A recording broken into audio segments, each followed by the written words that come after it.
Yeah, so Matthew is what I would describe growing up as your typical boy. He was funny, he loved to play pranks on us. He could get on my nerves sometimes, but was a good kid, very smart, very creative. He loved to draw, he loved to play guitar. I mean, he had plans. He had a whole life ahead of him. When people hear overdose, they sometimes make assumptions. But Matthew was a person. He was our family. I still think of him to this day and what could have been.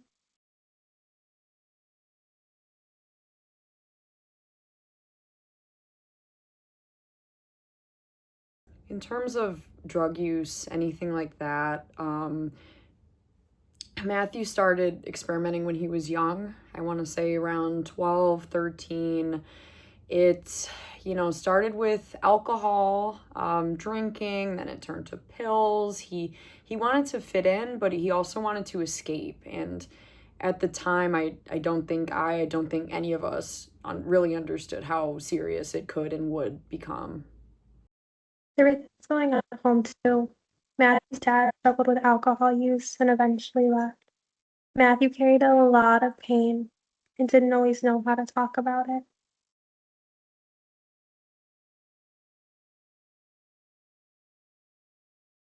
It ended up getting bad. He had a few overdoses, thankfully was able to be resuscitated at the time. He went to treatment when he was 17.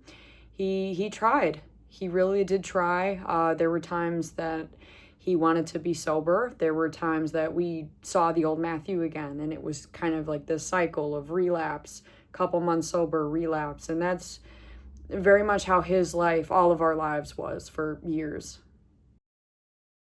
He went to sober living. There were periods where he was doing so well.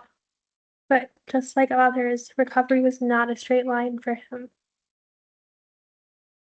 He had a girlfriend that he met at sober living, and she died in a drunk driving accident right around Matthew's 19th birthday.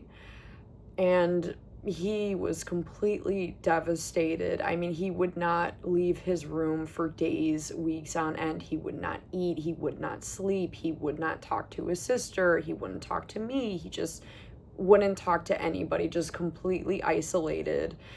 At this point, he had been sober about 4 months.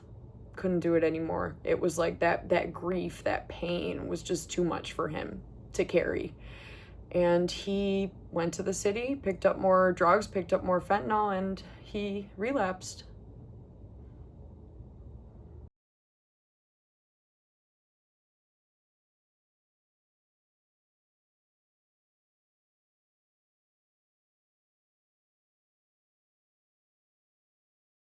We found him, and this is the part I still replay in my head. We tried to call 911. When they got there, it was too late.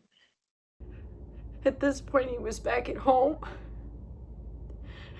The last thing that he said to me was, "I love you, Mom." We found him the next day. He was dead. He was cold. He was pale. We tried doing CPR, but nothing worked. No mother should have to see their child die of an overdose. It's the worst thing. I'm sorry. I just wish we would have known. I wish we would have had Narcan.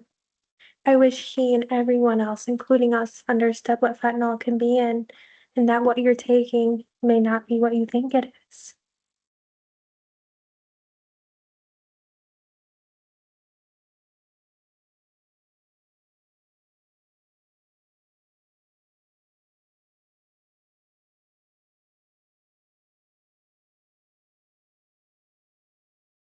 I guess my main message of this video is that if someone you love is struggling, do not wait until it's too late. Talk to them.